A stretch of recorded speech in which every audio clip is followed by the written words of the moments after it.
நீங்கள் பார்த்துக் கொண்டிருப்பது உங்கள் விஜய். கோயிலுக்கு போனோம், தோப்புக்கு போனோம். நம்ம பாட்டி தான் பெரிய குக்னு தெரியும்லப்பா. செம்மையா இருந்தது லஞ்ச். தோப்புல வச்சு சாப்பிட்டோம். அப்புறம் ஈவினிங் கேக் கட் பண்ணி செம்ம ஜாலி தான்ப்பா. நீங்க வாங்கிட்டு போன கிஃப்ட் எல்லாம் பிடிச்சிருந்ததாமா அவளுக்கு? ரொம்ப பிடிச்சதுப்பா. அவளுக்கு திருப்தி தானே? ஆமாப்பா. பட் நீங்க வரலன்னு ரொம்ப ஃபீல் பண்ணா. கேக் கட் பண்ணும்போது அழுகே வந்துருச்சு அவளுக்கு, பாவம். அழுதாளாடாவ? ஆமாப்பா, ரொம்ப ஃபீல் பண்ணா. அன்னைக்கு முழுக்க எங்க போனாலும் என்ன பண்ணாலும் அப்பாவும் நம்ம கூட இருந்திருக்கலாம்லன்னு சொல்லிட்டே இருந்தா. நாங்க கூட உங்களை ரொம்ப மிஸ் பண்ணோம். நான் இங்க இருந்தேன்தாம்மா பேரு. மனசு முழுக்க அங்க உங்க கூட தான் இருந்துச்சு. என்ன தலையெழுத்து பாருமா. பெத்த பொண்ணு நினைக்கிறப்ப அவ கூட இல்லாம போறது. அவங்க என் மேல கோவப்படுறது கூட நான் தப்புன்னு நினைக்கலம்மா. ஆனா பெத்த பொண்ணை பார்க்க விடாம பேச விடாம பண்றதுதாம்மா என்னால தாங்கிக்க முடியல. நீங்களும் வந்திருக்கலாம்ப்பா. உனக்கு தெரியாதாடா, நான் அங்க வந்திருந்தா உங்க பாட்டி தாத்தா ரொம்ப கோவப்பட்டிருப்பாங்க. அவங்க கோவப்பட்டா என்னன்னு நீங்க பாட்டுக்கு வந்திருக்கலாம்ப்பா. இல்லம்மா, நான் வந்திருந்தா நீ இப்ப சொன்னீங்க அந்த தோப்புல லஞ்ச், கோயில், சந்தோஷம் இதெல்லாம் இருந்திருக்காதுடா. அவங்க என்ன ஏதாவது சொல்ல அதை பார்த்து நீங்க ஃபீல் பண்ண ரொம்ப கஷ்டமா இருந்திருக்கும். அடுத்த வருஷம்லாம் சுசி நம்ம கூட வந்துருவாள்ல? கூட்டிட்டு வந்துடலாம்டா. தாத்தா பாட்டி ஏதோ ஒரு வருஷம் 2 வருஷம் கோவமா இருந்தா பரவாயில்லப்பா. இத்தனை வருஷமா கோவமா இருப்பாங்க, ஓவர் பாதெல்லாம். ஹாய்ப்பா. மாமா, அவங்க அந்த காலத்து ஆளுங்கம்மா. அவங்க சொல்றதான் சரின்னு நினைப்பாங்க. அவங்களுக்கு பிடிக்குதோ இல்லையோ, சுசியோட சந்தோஷத்தை மட்டும் நினைச்சிருந்தா அவளை எப்பயும் இங்க கொண்டாந்து விட்டுருப்பாங்க. அட்லீஸ்ட் என்னையாவது பார்க்க விட்டுருப்பாங்க. அதான் அப்படி இல்லையே. இது எத்தனை தடையோ பேசியாச்சு, விடுமா. அப்பா, நான் உன்னை கேட்கவா? என்னம்மா? தாத்தா பாட்டியெல்லாம் பழைய காலத்து ஆளுங்க, புரிஞ்சுக்காம நடந்துக்கிறாங்க. நீங்க மட்டும் சரியாப்பா?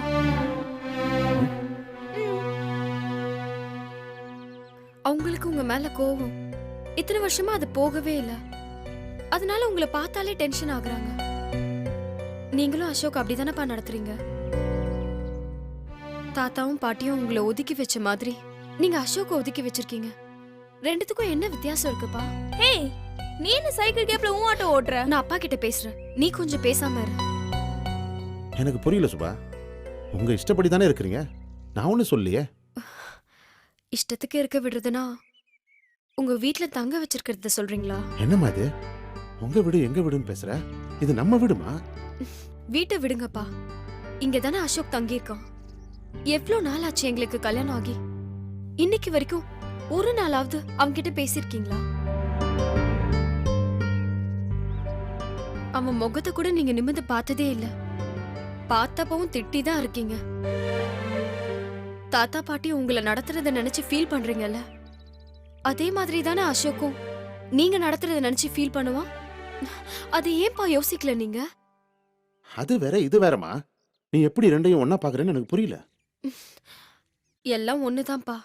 கல்யாணம் பண்ணிட்டு வந்தப்ப எங்களை வெளியே போக சொல்லல, ரிசப்ஷன் பண்ணி வச்சிங்க, எல்லாம் ஓகே தான். ஆனா அதை விட இம்பார்ட்டன்ட் மரியாதை தானப்பா. அதை என்னைக்காவது அசோக்குக்கு கொடுத்துருக்கீங்களாப்பா? ஓகே, மரியாதைன்னா அவனுக்கு கொண்டாட சொல்லல.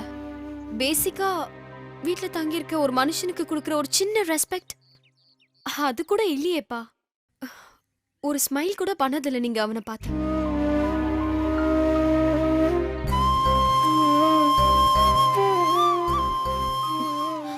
எப்பவாச்சும் ஊருக்கு போகும்போது தாத்தா பாட்டிய பாக்குறீங்க, வருத்தப்படுறீங்க.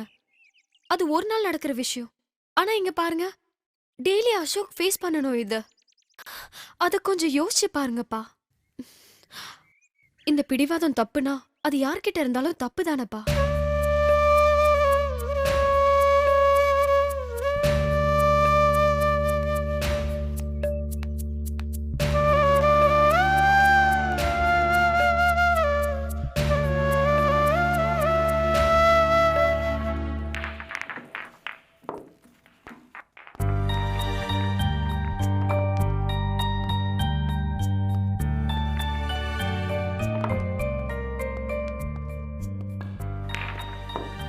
மாமா கூப்பிட்டீங்களா?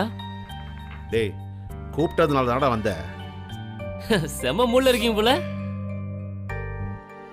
டேய் நான் கொஞ்சமாவது நல்லவனா இல்லையா சொல்லு.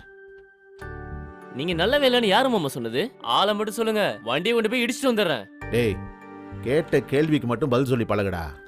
நீங்க நல்லவர் இல்லைன்னா இந்த உலகத்துல எவனுமே நல்லவன் இல்ல. போடா சும்மா விளையாண்டுக்கிட்டு போய் வேலையை பாரு. என்ன மாமா, ஏதாவது பிரச்சனையா? வீட்ல யாரும் உங்களுக்கு கடுப்பிடிச்சது? இல்லடா, சுபா அசோக் பத்தி என்கிட்ட பேசினா ஒரு மாதிரி ஆயிடுச்சுடா. என்ன அவங்களுக்குள்ள ஏதாவது சண்டையா? அப்புறம் சுச்சி பர்த்டே பத்தி இந்திரா கிட்ட பேசிக்கிட்டு இருந்தேன். தாத்தா பாட்டிக்கு இன்னும் என் மேல கோவம் போலையேன்னு வருத்தப்பட்டுக்கிட்டு இருந்தேன். அசோக்கை நீங்களும் இப்படி தானே ட்ரீட் பண்றீங்கன்னு நம்ம சுபா கேட்குறா.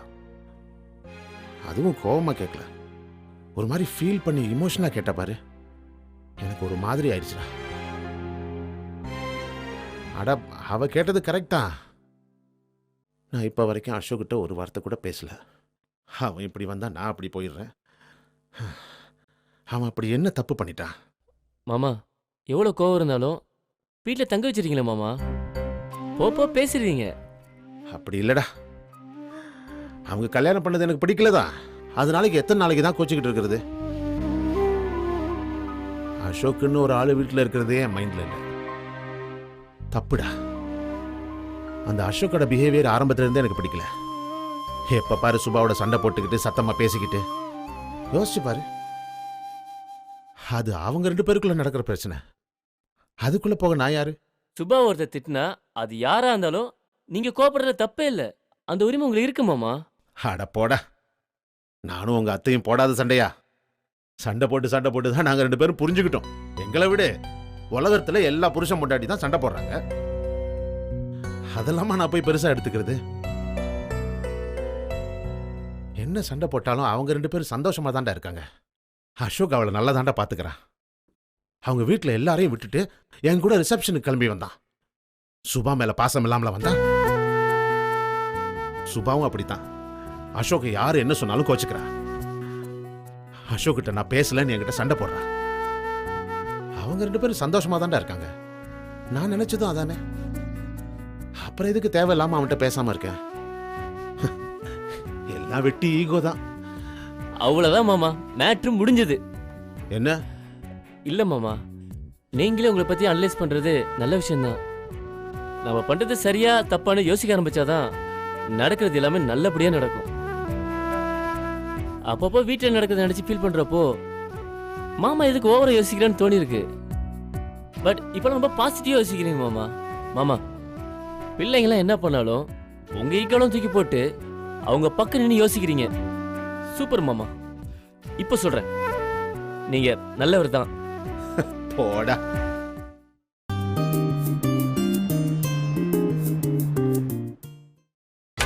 நீங்கள் பார்த்துக் கொண்டிருப்பது உங்கள் விஜய்.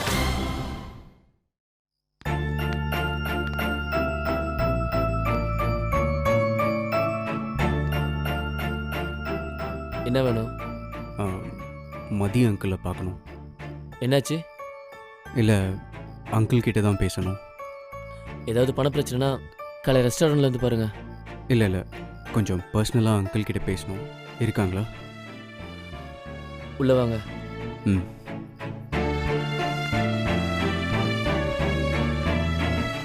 வாங்க.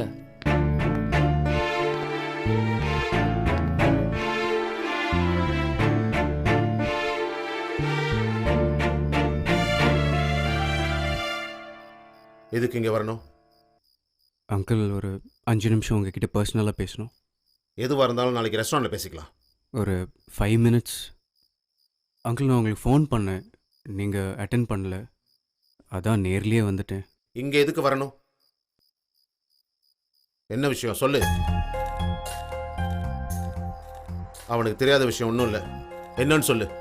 அங்கிள், உங்களுக்கும் எங்கள் அப்பாவுக்கும் எப்படி டேர்ம்ஸ்னு தெரியல. ஆனால் எனக்கு உங்களை ரொம்ப பிடிக்கும். உங்கள் ஹார்ட் ஒர்க் பிடிக்கும். நீங்கள் ரிஸ்க் எடுத்து சில விஷயம் செய்கிறது எனக்கு ரொம்ப பிடிக்கும். உண்மையை சொல்லணுன்னா நீங்கள் தான் எனக்கு ரோல் மாடல்.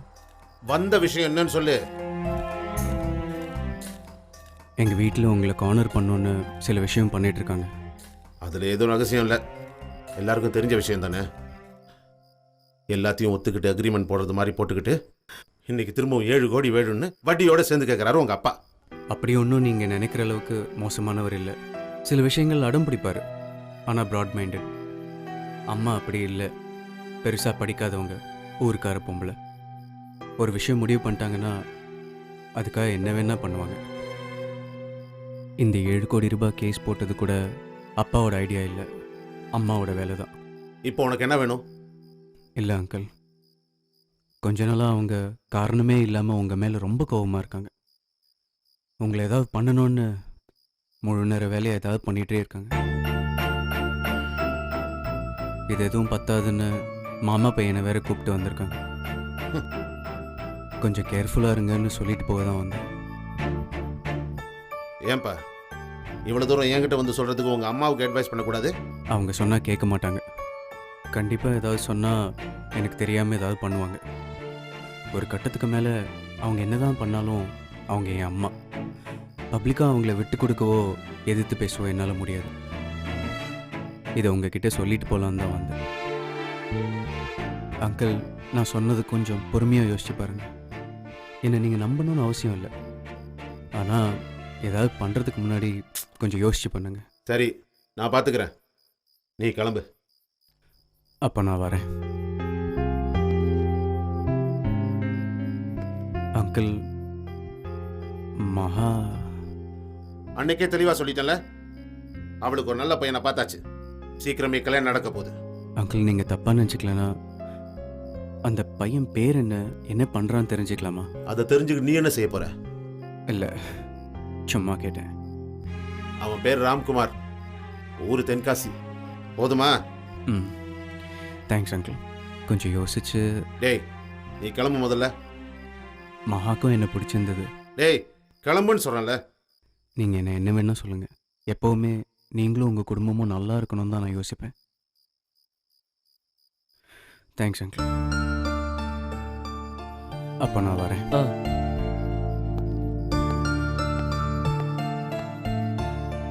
மாமா, எதுக்கு மாமா மாப்பிள்ளை பேர் மாற்றி சொன்னீங்க? ஆமாண்டா, மாப்பிள்ளையோட ஃபுல் டீட்டெயில்ஸையும் வந்துட்டு கொடு, அப்புறம் கல்யாணத்தில் வந்து குழப்பம் பண்ணுறதுக்கு. எனக்கு என்னமோ இவரை பார்த்தா தப்பான ஆள் மாதிரி தெரியல. ஆமாம், பெரிய அனுபவசாலி, கண்டுபிடிச்சிட்ட. இல்லை மாமா, மகாவுக்கும் இவர் பிடிச்சிருந்தது தானே? டேய் லூசா ராணி, அவனே அவங்க அம்மாவை தப்பா பேசுறான், அந்த வீட்டில் எப்படி போய் மகா இருப்பா? அப்போ நிச்சயதார்த்தம் நடந்தது? டேய் என் பொண்ணுக்கு என்ன பண்றதுன்னு எனக்கு தெரியும், போய் சாப்பாடு வாங்கிட்டு வா. கோபப்படாதீங்க மாமா, 1க்கு 4 தடவை யோசிச்சு பண்ணுங்க. சரி சரி நீ போடா. டேய் யாரும் அந்த அம்மாவோட அண்ணன் பையன் ஊர்ல இருந்து வந்திருக்கான்னு சொன்னா, அவன் பேர் என்ன சொன்னா? பேர்லாம் சொல்ல, நான் வேணா கேட்டு வரவா? அதெல்லாம் தேவையில்ல, போய் சாப்பாடு வாங்கிட்டு வா. ஆ.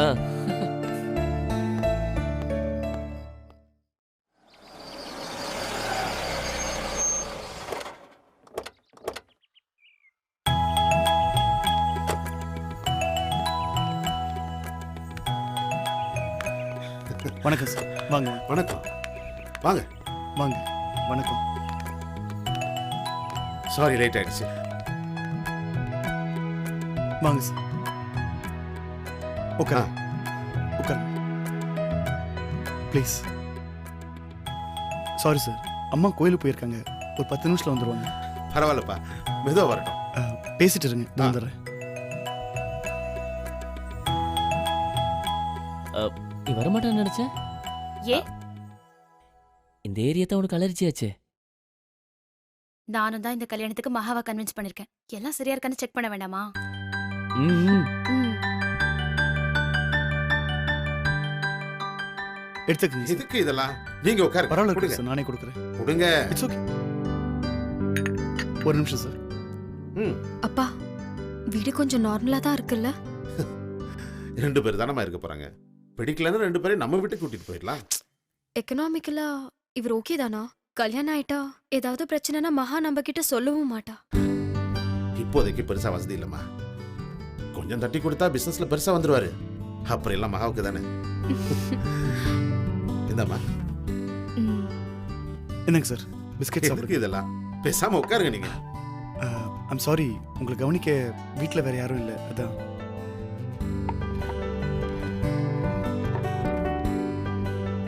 சீன் ஓவரா இருக்கு. உனக்கு சென்டிமெண்ட் ஏரியா வேலை செய்யலன்னு ஊர் எல்லாரும் அப்படியே இருக்கணுமா? அதுக்கு இல்ல, ஓவர் பணிவா இருக்கவங்கள நம்பவே கூடாதுப்பா. மாமா இப்பதான் கிளியரா இருக்காரு. பாயிண்ட் எடுத்து கொடுத்துடாத, அவ்வளோதான். என்ன பாரதி, ஏதாவது வேணுமா?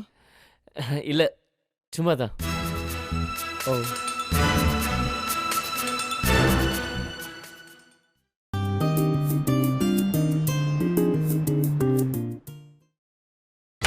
நீங்கள் பார்த்துக் கொண்டிருப்பது உங்கள் விஜய்.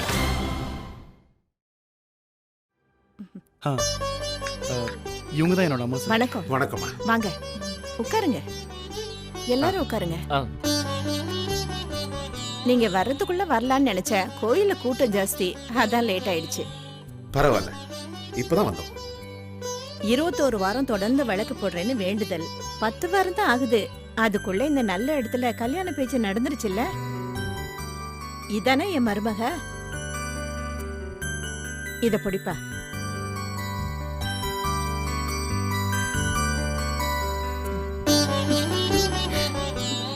உட்காருமா. போட்டோ காமிச்சா பார்த்த உடனே என் மருமகளை பிடிச்சு போயிடுச்சு. நேர்ல இன்னும் அழகா இருக்கா. நியாயப்படி கல்யாணத்துக்கு முன்னாடி பொண்ணை கூட்டு வரக்கூடாதுன்னு சொல்லுவாங்க. ஆனா தம்பி தான் வந்து வீட்டை பார்க்கணும்னு சொன்னாரு. ஆக்சுவலாக அந்த ஐடியா கொடுத்ததே எங்கள் அம்மா தான் சார். ஆமா, அவ வாழ போற வீட்டை அவ பார்க்க வேண்டாமா? இப்ப காலம் ரொம்ப மாறி போச்சு. முன்னாடி மாதிரி எல்லாம் இருக்கணும்னு நினைக்க வேண்டாம். உங்களுக்கு 5 பொண்ணு இருக்குன்னு சொன்னாங்களே. ஆமாம்மா, கடைசி 2 பொண்ணுங்களும் வரல. மா ஸ்கூல்ல ஒர்க் பண்றா. 2வது பொண்ணு சுபா ஆஃபீஸில் ஒர்க் பண்றா. இவ 3வது பொண்ணு ஜனனி சேனல்ல ஒர்க் பண்றா. அடுத்தது இந்திரா பிஇ ஃபர்ஸ்ட் இயர் படிக்கிறா. காலேஜில் இம்பார்ட்டன்ட் கிளாஸ் இருந்ததுனால அவளால் வர முடியல. கடைசி பொண்ணு சுசி ஊர்ல என் மாமனார் வீட்டுல இருந்து படிக்கிறா. இந்த வருஷம் +2னால அவளால் லீவ் போட முடியல. அதனால என்ன, இனிமே நாம அடிக்கடி பார்க்க தானே போறோம். தம்பி யாரு? இவன் பாரதி, என் அக்கா பையன். ஆஹா. இவன் தான் ரெஸ்டாரண்ட் எல்லாத்தையும் கவனிச்சுக்கிறான். ம். என் மூத்த பையன் தான் சொல்லுவேன் எல்லார்ட்டையும். கொடுத்து வச்ச மருமக. வெளியில எங்கேயும் பொண்ணு தேடி அலைய வேண்டாம். அதான் மாமா வீட்ல இன்னும் 3 பொண்ணுங்க இருக்காங்களே.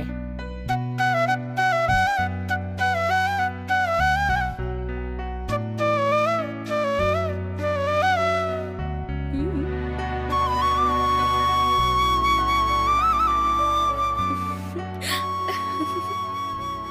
அப்புறம் பேச வேண்டியதை பேசிட்டா. எங்களுக்கு கல்யாணத்துல சம்மதம். நாள் நல்லா இருந்தா சீக்கிரமா நிச்சயம் பண்ணிட்டு அன்னைக்கே ஒரு கல்யாண தேதியை முடிவு பண்ணிடுவோம்.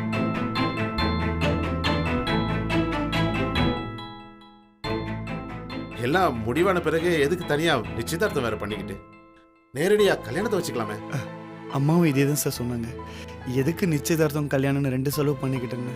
ஆனால் நீங்கள் ஒருவேளை நிச்சயதார்த்தம் பண்ண ஆசைப்படுவீங்களேன்னு தான் நான் அமைதியாக இருந்தேன். ஓ, நல்லதா போச்சு. நான் செலவுக்காக சொல்லல. மகா ஜாதகப்படி இந்த மாசத்துக்கு கூட கல்யாணத்தை பண்ணா நல்லதுன்னு ஜோசியர் சொல்லியிருக்காரு. அதான் நாள் நிறைய இல்ல. அதுக்கு என்ன சார், எங்கள் சைடில் எல்லாருக்கும் சம்மதம் தான். நீங்களே ஒரு நல்ல நாள் பார்த்துட்டு தகவல் மட்டும் சொல்லுங்கள். நீங்க என்னமா சொல்றீங்க? கல்யாணத்துக்கு முன்னாடி சிம்பிளா பாக்கு வெத்தலை மாத்தி நிச்சயத்தை பண்ணிக்குவோம். அது போதும். சந்தோஷமா. அதுக்கு முன்னாடி கல்யாணத்துக்கு நீங்க என்ன எதிர்பார்க்குறீங்கன்னு சொல்லிட்டா. சார், நீங்கள் என்ன சரியாக புரிஞ்சுக்கலன்னு நினைக்கிறேன். நான் அன்னைக்கு சொன்ன அதே விஷயந்தான். எனக்கு வரதட்சணை வாங்குறதும் சரி கொடுக்கறதும் சரி சுத்தமாக பிடிக்காது. நீங்கள் மகா மட்டும் என் வீட்டுக்கு அனுப்பிச்சு வைங்க, எனக்கு அது போதும். பணங்காசெல்லாம் எதுக்குங்க, மனுஷங்க தான் வேணும். சீன் கொஞ்சம் ஓவரா இருக்க மாதிரி இல்ல?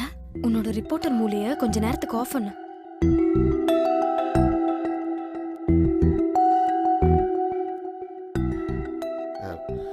கல்யாணத்தை எங்க நடத்தலாம்? உங்க ஊர்ல நீங்க நடத்தணும்னு ஆசைப்பட்டா எங்களுக்கு ஒன்றும் பிரச்சனை இல்லை. அங்க கல்யாணம் பண்ணிட்டு இங்க ரிசப்ஷன் வச்சிடலாம்.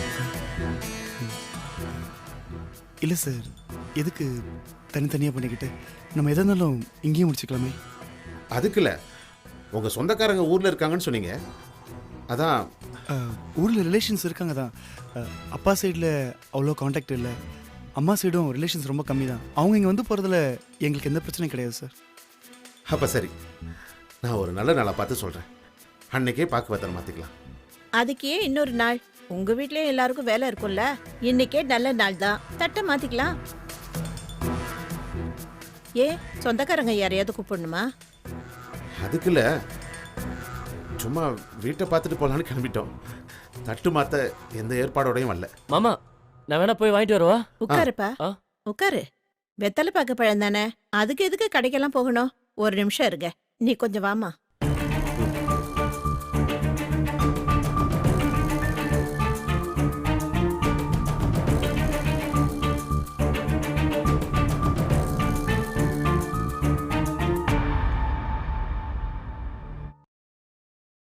கொஞ்சம் இப்படி வாங்க.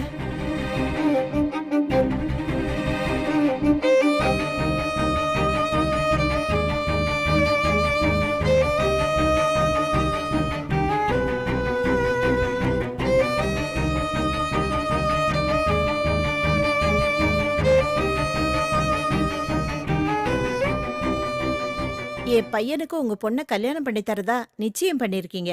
சீக்கிரமே கல்யாண தேதியை குறிச்சிட்டு சொல்லுங்க.